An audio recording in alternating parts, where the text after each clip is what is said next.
किसी ने खेड़ियाँ पहनी हुई थी, किसी ने प्रॉपर जॉगर्स पहने हुए थे, किसी ने कट शूज़ पहने हुए थे।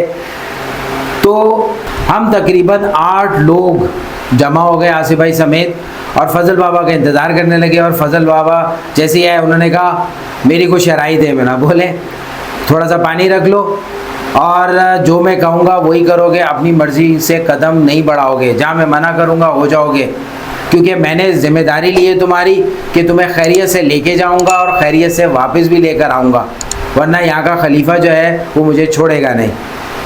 तो हमने बोला ठीक है।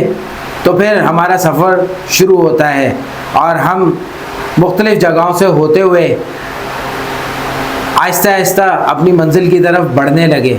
और कहीं पे खाइयाँ आ रही हैं, कहीं पे पतला सा रास्ता आ रहा है जहाँ पे पत्थर पे वज़न रखने से पत्थर स्लिप हो रहा है। तो करते करते एक ऐसी जगह आई जहाँ पे हमें